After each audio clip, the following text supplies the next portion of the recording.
alors est-ce que Pierre veut dire quelque chose? Est-ce que Pierre veut rajouter quelque chose? Je vous remercie, Marion. La seule chose, c'est que Jean Vire, dont vous parlez, Oui. un nom d'ailleurs qui se rapproche un peu de l'alsacien, c'est un Allemand vivant en Hollande, et c'était le médecin du duc de Clèves. Premièrement, c'est une bonne position, c'est un protestant aussi. Hein. Oui. Voilà. Et la deuxième chose que je peux me permettre de dire, c'est que à l'époque, je lisais beaucoup les journaux des Sudètes allemands. Alors là, en Bohème, vous avez beaucoup de jésuites qui ont fait beaucoup de travail contre les procès de sorcellerie. Vous avez bien, c'est vrai. Et c'est grâce à eux, d'ailleurs, que les protestants ont compris. Oui, parce que les jésuites, vous savez, je vous l'avais dit, quand je me permets de me citer, ça m'arrivera. Mais vous savez que vous aviez bon, je vais me réfréner, je ne vais pas quand même faire trop l'éloge de l'Allemagne, mais vous avez beaucoup de gens nous avons des gens d'esprit, mais là, il y a des gens qui sont assez positifs, très réalistes, vous savez, comme en Angleterre. Et la propagande des jésuites a été fondée sur un argument, disons, de raison théologique. C'est-à-dire que le mal n'existe que comme un défaut du bien. Je ne peux plus le dire en latin, je vois la page où c'est marqué en latin, mais je ne peux plus le dire. Parce que en rachetant ma bibliothèque, j'ai vu que j'avais un livre acheté autrefois, justement sur cette question-là. C'est pour vous, j'ai lu ça il y a 15 jours. Et alors, c'est très important parce que beaucoup de gens s'imaginent que le mal existe comme un objet existe parmi d'autres. Il a une réalité. Et chez les chrétiens d'Orient, dont vous parlez, les Syriens, tout ça, vous avez l'idée que le mal ne peut pas franchir un certain ciel, c'est-à-dire que, bon, vous avez plusieurs cieux, vous avez les cieux physiques, le firmament, le ciel étoilé, etc., le ciel éternel, mais que le mal, disons, la volonté intelligente, voyez-vous, qui est à l'origine du mal, elle peut influencer l'homme, mais elle ne peut pas apparaître, s'incarner sur terre. Vous voyez? Ça, c'est une chose très importante. Je l'ai apprise en Alsace aussi, parce que vous savez qu'il y a une influence souvent de l'Orient en Alsace, en passant par l'Irlande, etc. Et ça, c'est très important. Aujourd'hui, dans le monde moderne, en particulier avec la télévision, avec les moyens qui permettent de matérialiser, vous savez, grâce au trucage, tout ça, on vous fait apparaître le diable. Dans les années 70, vous aviez 20 ans, j'avais 30 ans à ce moment-là. Bon, eh bien, en années 70, il y avait donc des films américains, vous aviez donc sur la sorcellerie, etc. Et c'est à ce moment-là qu'en Occident, si je puis dire, on a, disons, familiarisé les gens avec une présence, disons, triviale du diable. Voyez-vous? Voilà, c'est ça que je voulais vous dire. Mais c'est surtout cette idée que, vous savez, nul ne veut le mal de son plein gré, avait dit Platon. Je ne parle pas du ciel, je vais pas plaisanter. Moi, j'en connais qui le veulent. Et alors, justement, c'est-à-dire que pour qu'il y ait, si vous voulez, pour pouvoir vous faire du mal, il faut vous tromper. C'est-à-dire qu'il faut vous faire trébucher, si vous voulez. Voyez-vous?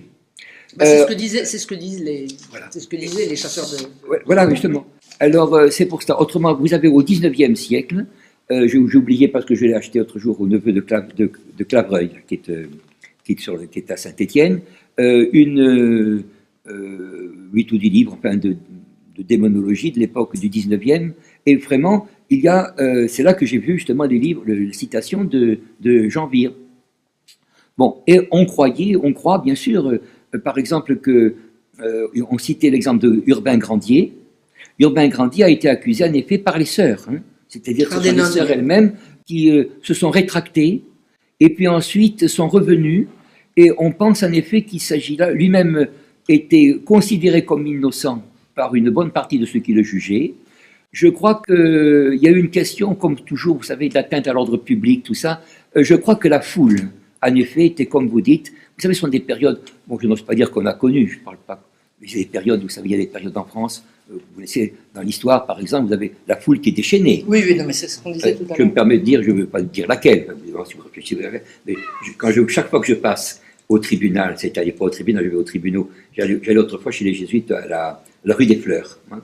Et c'est là que je disais toujours, alors, vous avez un ancien communiste qui était passé dans la collaboration, par exemple, mais moi j'ai vu des amis à côté de chez moi qui l'ont vu les yeux arrachés, vous voyez.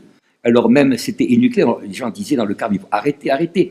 Les bonnes sœurs même qui étaient là, les bonnes sœurs, tout ça, vous savez, c'est terrible, les bonnes sœurs, quand même, les bonnes sœurs à cornette, vous avez connu autrefois, ne disaient rien. C'est-à-dire que le magnétisme de la foule, c'est le bon. Vous avez connu le bon, c'est Tarde. Vous connaissez, je vais pas faire un cours, bien sûr. Vous avez Tarde qui a fait sur l'imitation, et c'est Gustave Le Bon, que je vous conseille, qui est réédité, Gustave Le Bon, en 2 mots, Le Bon, qui a parlé de la psychologie des foules. C'est un très bon livre, qui parle justement de l'entraînement de la foule, voyez-vous. Et ça, c'est une chose terrible. Et le livre de René Girard. Que nous risquons de connaître. Ce qui se passe en Syrie, par exemple, c'est aussi... On risque de connaître ça, il faut savoir. Si on laisse se déchaîner les... Oui, c'est pour ça que votre conférence, est très, je me permets de dire, est utile. Je ne me permets pas de juger, mais elle est utile. Elle est très bonne. C'est pas ça, bon. Mais disons qu'elle est utile, elle est nécessaire, vous voyez. Parce que ça, c'est une chose qui est terrible. Moi, j'ai vu un peu ce déchaînement. Ne déchaînez pas les foules. À la Sorbonne, en 68. En 68, j'ai vu des scènes avec Cohn-Bendit, qui était épouvantable. Je rentrais dans la Sorbonne avec un Algérien, qui me disait d'ailleurs, si tu as des problèmes, on t'amènera en Algérie, tu seras protégé, parce qu'on croyait... moi, j'étais contre 68, évidemment. J'étais contre parce que je connaissais un peu le mouvement situationniste, tout ça. Je voyais qu'il y avait un complot contre De Gaulle, c'était pour ça. Et alors, pour faire tomber... Et alors, j'ai vu Cohn-Bendit dans un état absolument que je connaissais depuis 66. Je l'avais vu en 66. Il m'avait même accompagné au train une fois. Je partais à Pékin, le train 66, juste avant la révolution culturelle. C'était ça. Et je voyais un homme relativement modéré, de formation religieuse. Vous savez quelle formation religieuse, comment ça s'appelle? À Troyes, à Rachi. Oui, c'était un religieux juif, évidemment. Alors là, il était très fanatique. Et alors vous imaginez avec le reste, avec la pédophilie, etc. Vous voyez, ça ne me mettait pas. Mais je dois dire que je l'ai vu dans un état second, c'est-à-dire vomissant par terre avec. Je ne sais pas, je l'ai vu en état second. Je ne vais pas vous dire que j'ai vu également celle qui a fait se présenter à la mairie de Paris. Mais enfin, ils étaient tous là, dans un état épouvantable. Alors j'étais avec le garçon, il ne serait pas rentré, vous savez. Et j'ai vu, et c'est à ce moment-là que je suis revenu sur la rive droite où j'habitais disons, à Saint-Georges. Je passais, on avait passé les écrits, de l'agrégation à ce moment-là, j'étais donc libre, on avait passé début mai. Donc j'étais libre, c'est de circuler, mais je ne suis pas revenu sur la rive gauche jusqu'au... Non. De ce côté-là. Je l'ai vu dans un état qui était vraiment l'état de celui qu'on voit d'assassin. Enfin, si on aurait eu un type à assassiner, il l'aurait assassiné. Et je dirais une dernière chose, j'avais un très bon ami de Carcassonne, vous avez parlé de cette région-là, qui était Alquier, qui était spécialiste de Descartes, avec son accent toulousain que j'imitais à l'époque.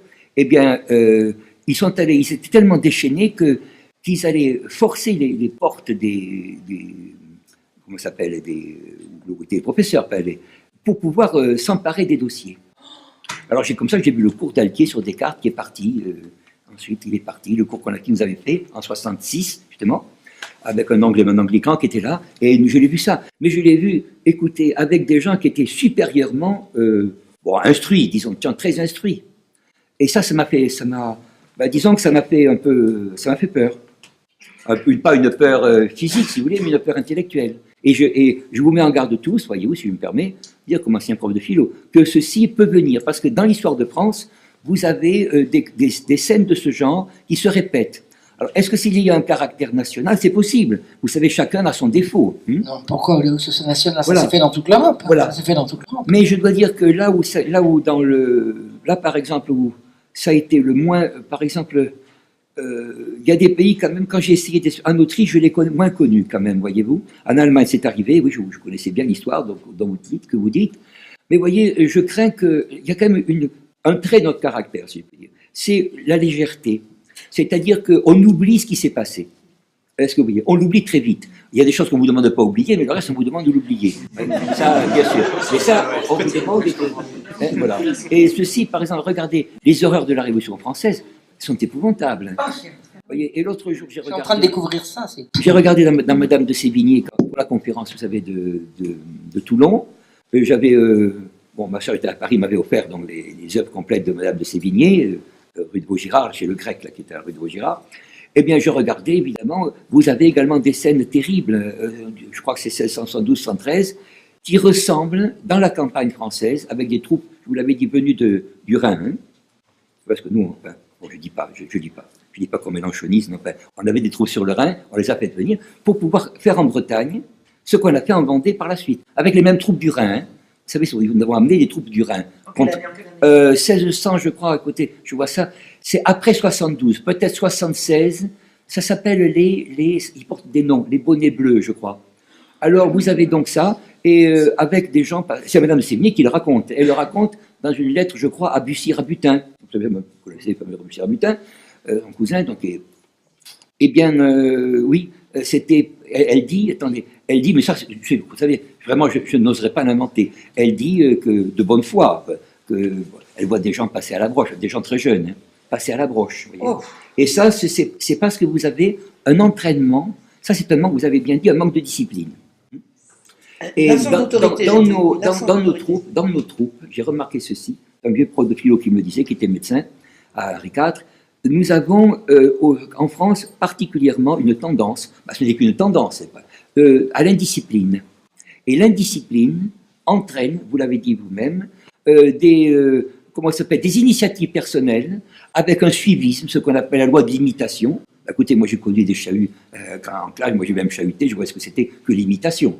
Vous savez, il suffit qu'un type ait un peu de caractère, même les plus mous le suivent. Nous, on chahutait le prof d'anglais, je me rappelle, le pauvre l'a fait, Henri IV. Bon, on se mettait sur la table, enfin, c'était épouvantable. Mais voyez-vous, bon, pour nous, c'était inimaginable de voir toute une classe sur une table, en 60, hein, et on le faisait. Eh bien, ceci vient justement du fait qu'il y a une capacité un peu magnétique, je dirais, voyez-vous, de certains sur d'autres, hein, et ce qu'on appelle les viols collectifs ou les choses comme ça, ou les meurtres collectifs, ou tout ça, en effet, ce sont des choses à craindre. Vous avez bien parlé, pardon, sur ces sorcières, oui. Je vous dis aussi que je suis d'accord que, vous savez, ce Michelet a vraiment été... Je vais vous donner une dernière chose. Écoutez, madame, permettez-moi, je vais vous raconter quelque chose sur Michelet. Par exemple, parce que ma bibliothèque, je ne la vois pas souvent, mais quelquefois je regarde. Il y avait une discussion entre Renan, qui était ancien théologue, ancien séminariste, Taine et Michelet. Michelet a parlé contre l'Ancien Régime d'une façon enfantine, voyez-vous. Bon. Et Renan a dit bon enfant, breton, mais bon enfant aussi, voyez-vous, a essayé de dire bon, il faut faire la part des choses. Et Taine n'a rien dit. Voyez. Et malheureusement, en France, nous sommes comme des gens comme Taine, voyez-vous, souvent, nous ne disons rien. Parce que nous avons peur, effectivement, d'avoir des réactions, voyez, ou de violence. Voilà, c'est tout ce que je voulais vous dire. Et voilà, merci. Je vous en prie. Je suis content. Merci, monsieur.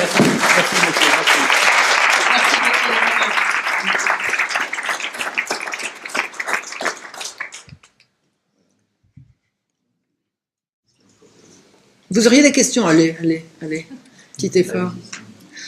Ne me dites pas que je vous ai tout dit. Oui. Vous l'avez bien dit. Par rapport aux conflits qui peuvent se produire à partir d'un moment en ce moment, comment est-ce qu'on pourrait faire pour avoir les mêmes attitudes qui vont aboutir à ce genre de circonstances? Alors là, si j'avais la réponse. Moi, je suis toujours partisan de dire. Je dis, c'est en disant, c'est en dénonçant, c'est en montrant, en disant, regarde là ce qui se passe. Voilà. Mais je suis ni prophète, ni quoi que ce soit de... Je peux que vous dire ce que je fais moi. Moi, je crois à la parole. Je crois à la parole qu'on partage, qu'on fait circuler, ce qui fait que vous êtes là aujourd'hui. C'est à ça que je crois. Je pense qu'il faut faire circuler il faut chercher la vérité et la dire. Mais pour la trouver, justement, il ne faudrait pas avoir les deux points de vue. C'est-à-dire les deux points de vue.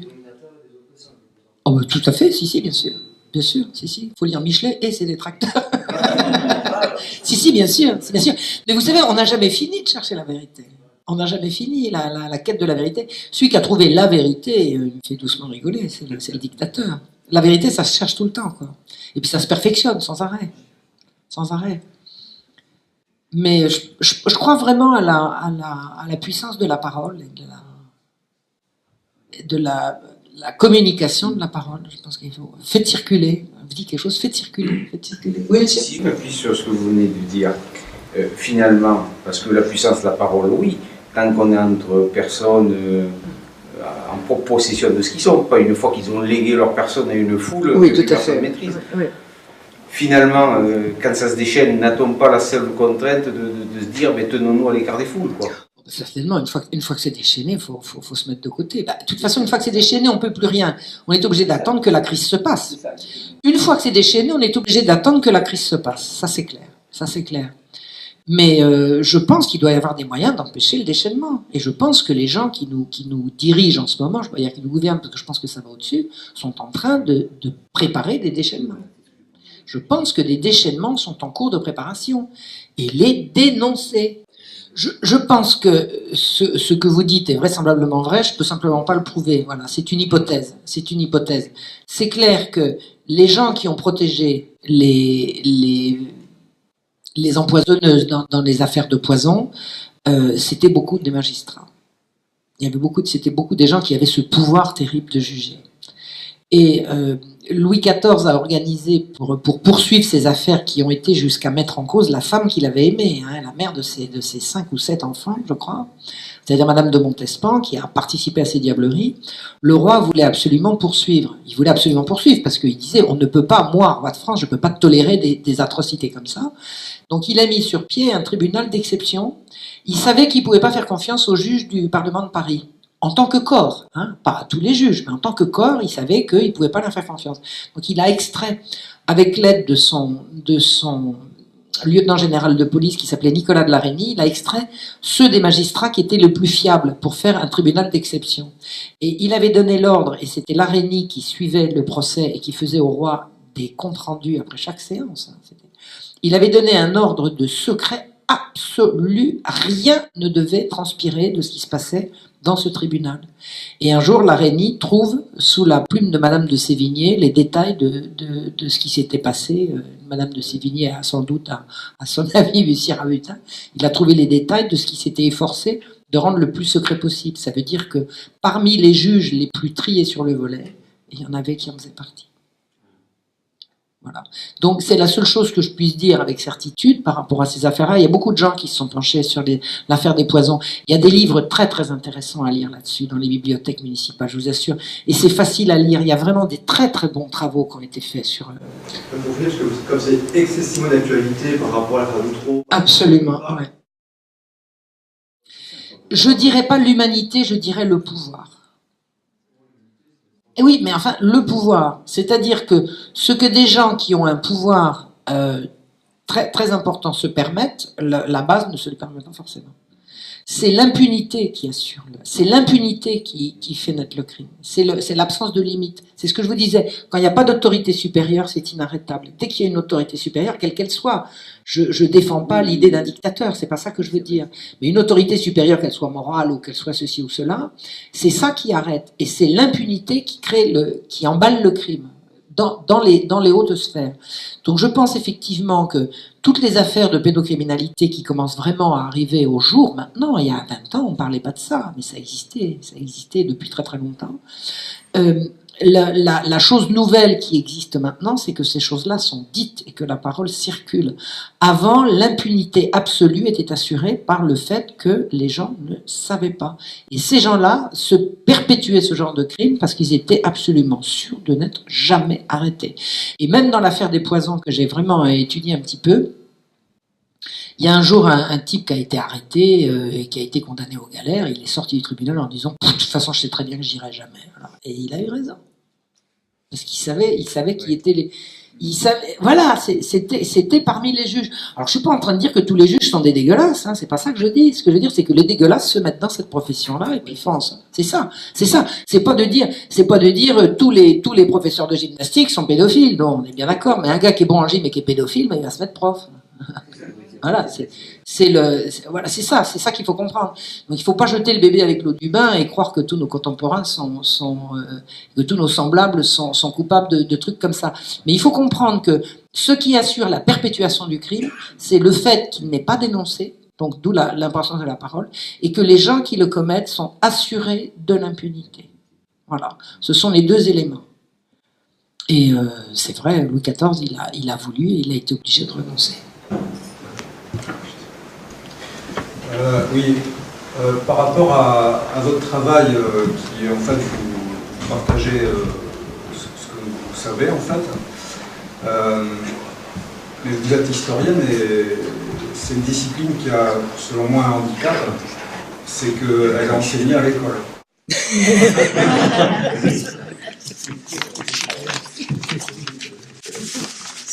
fait que C'est ça, voilà, c'est grave. ça fait que forcément ça limite aussi la diffusion d'un savoir, on va dire, alternatif, ou enfin, je sais pas comment on peut appeler ça, mais en tout cas... Écoutez, je vais vous dire un truc. Je vais vous dire un truc. En matière d'histoire, d'histoire à l'école, il y a quelque temps, j'ai réuni chez moi quelques jeunes, parce qu'ils m'avaient dit ce que tu fais, ça nous intéresse. Et je leur ai dit, venez chez moi avec des bouquins à l'usage des enfants qui parlent des Lumières et de la Révolution française, et puis on va décrypter. Donc ils sont arrivés chez moi avec une pile de bouquins comme ça. On a passé le week-end d'aller lire. On rigolait, parce que j'ai dit, regarde, c'était mensonge, mais mensonge et compagnie. Tous les poncifs sur la Révolution française, sur la royauté, sur l'Ancien Régime, tout ça, c'était vraiment débité comme des perles, quoi. Et on avait trouvé un bouquin génial, c'était un bouquin à l'usage des classes de seconde. C'était, alors, est-ce que c'était 1994 ou 95, dans une collection dirigée par Jacques Marseille. Alors Jacques Marseille, c'est un historien qui a été beaucoup contesté pour son goût pour les plateaux de télévision et tout. Mais moi, en plus de ça, je partageais vraiment pas beaucoup de ses idées. C'était un grand libéral. Moi, je suis pas une grande libérale, ni même une petite. Donc, j'étais pas d'accord avec lui, mais quand j'ai vu son bouquin, j'ai dit, là, qu'est-ce que c'est bien fait? Là, j'ai dit, là, vraiment, on peut faire d'excellents bouquins d'histoire, où il montrait vraiment, il expliquait par exemple qu'à la veille de la Révolution, jamais l'alphabétisation n'avait atteint de tels sommets. Par exemple, vous avez entendu dire ça? Que jamais les gens n'avaient autant lu qu'avant la Révolution? On vous parle des petites gens, on vous parle pas des gens dans les... Hein, on parle de la littérature populaire et tout. Donc, j'ai été tellement enthousiaste d'avoir trouvé ce bouquin que quand les gars sont repartis, j'ai bidouillé sur Internet et puis j'ai commandé le bouquin de classe de seconde de Jacques Marseille, etc. Et puis je trouvais pas la version 94. Alors, je cherchais, je trouvais pas. Donc, j'ai pris la version 2001. Et ben, tout était viré. C'était retour au poncif. Tous les retours au poncif. Alors, les paysans, ils voulaient qu'on arrête avec l'église, ils voulaient que des poncifs, que des mensonges, c'est tout. Bon, ben voilà, c'est tout. Je vous le dis. J'ai retenu, je l'ai pas retenu dans ma tête, mais j'ai noté le nom des premiers rédacteurs du bouquin qui étaient bons, et de ceux qui étaient partis, et par qui ils avaient été remplacés. Parce que là, mais écoutez, qu'est-ce que vous voulez faire avec des trucs comme ça? Eh ben, il faut faire ce que j'ai fait, il faut le balancer. Faut balancer, vous avez Internet, faut balancer. Tant qu'on a Internet, je sais pas si on va le garder, mais tant qu'on a Internet, faut balancer. Regardez, là, ce bouquin d'histoire-là, c'est de la saloperie. Ça, c'est de la saloperie. Ça, c'est bien fait. Il y a moi, que j'ai été prof un mois. Pas 2. 1 mois. J'étais tellement terrorisé, il y a un jour le rectorat qui m'appelle en disant, vous êtes bien diplômé en histoire? Je dis oui, on a quelqu'un qui est malade, il nous a besoin de quelqu'un pour demain matin. J'avais jamais enseigné et je partais à 80 bornes de chez moi pour commencer à 8h du matin, il m'appelle à 5h du soir. Je vous raconte pas la panique. Donc je téléphone au professeur que j'allais remplacer, qui venait de se péter une jambe, et je lui dis, est-ce que vous avez des livres? Il me dit, oui, j'ai un livre d'histoire pour chacune des classes, 6e, 5e, 4e, 3e. Alors j'ai dit, qu'est-ce que je vais faire? Je vais faire comme j'ai fait en fac, je prends le texte, j'arrive devant la classe et je fais lire aux gosses le truc, et j'ai passé comme ça tout le programme que je pouvais avec les enfants à partir des livres. J'étais sidéré de voir la qualité des bouquins, c'était remarquable. C'était en 2000, c'était quand le CPE, la grande grève du CPE, c'était 2003? 2003. Remarquable. Des bouquins d'histoire faits comme ça, j'ai jamais réussi à les retrouver. Donc, les bons livres existent, les bons profs existent. On leur donne pas le micro, donnez-le leur. C'est à nous de faire, Je m'en prends pas aux personnes. Je m'en prends pas à Jacques Marseille, en l'occurrence. Il avait fait ce bouquin tellement bon. Qu'est-ce qui s'est passé après, 5 ans après? Mais disparu. Je vais le mettre sur la toile, hein, ce truc. Hein. Je vais le mettre avec mes petits camarades, là. On a vraiment le projet de diffuser cette lecture de tel bouquin. Alors, il y a des bouquins qui sont très bien. Je jette pas tout. Mais vous êtes parents, comment vous savez ce qu'il va falloir montrer aux gamins? C'est fou, quoi. Donc je pense qu'il faut faire un travail comme ça, pédagogique, de dire, voilà, on va analyser ça, et ça, puis on balance sur Internet. Puis un jour, les gens qui fabriquent les bouquins, ben, ils sauront il faut qu'ils le fassent bon pour que les gens achètent. Enfin, j'y crois pas trop, mais je crois qu'on a quand même possibilité d'influer sur le cours des choses, sur des sujets comme ça. Il y a tout un discours en tant que parent, où il faut pouvoir expliquer aux gamins qu'à la fois, bon, bah, lui, il faut qu'il je m'en trouve pas de blanche, enfin je sais pas comment dire autrement devant le prof, même si le prof c'est un abruti à la limite. Alors, je suis contente de ne pas être parent. Hein. J'aurais dit mal. Parce que le gamin, lui, doit continuer ses études.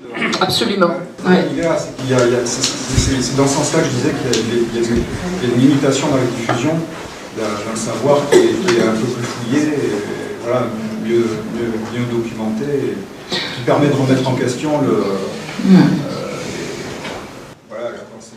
C'est-à-dire qu'en fait, le problème maintenant pour les parents, c'est de dire aux gosses, voilà la vérité, mais va pas la dire à ton prof. C'est pas simple. C'est dramatique. Hein. Mais attendez, les profs sont pas des abrutis non plus. Je veux dire, ils ont le droit aussi à l'erreur. Je veux dire, on doit pouvoir les approcher quand même, les profs. Je veux pas croire que non, vous y croyez pas, vous? Oh là, mais c'est dramatique à ce point-là. Moi, je crois que le problème, si c'était un problème d'erreur, on la rectifierait. Mais je pense que c'est plus grave que ça. C'est comme l'éducation nationale, mais c'est une grosse imposture de s'appeler éducation nationale. Elle est tout sauf nationale. Elle cultive chez les gens tout sauf le sentiment français. Elle n'a rien de national. Ensuite, on fait croire aux gens que le ministre est le patron de cette institution. Mais on sait très bien que c'est les syndicats très orientés qui font la pluie le beau temps. D'ailleurs, un ministre qui est ministre de l'Éducation nationale, il essaye de faire un passage le moins scandaleux possible pour continuer sa carrière après. Donc, il n'a certainement pas touché à l'institution dans ses fondements, dans ce qu'elle a de pervers. Moi, je ne me sens pas, avec mes petits bras, les moyens de choper les leviers qui vont me permettre de déboulonner tout le noyautage idéologique qui préside à tout dans l'éducation nationale. Non, mais c'est pas dans l'éducation nationale, il faut faire circuler, faut faire circuler.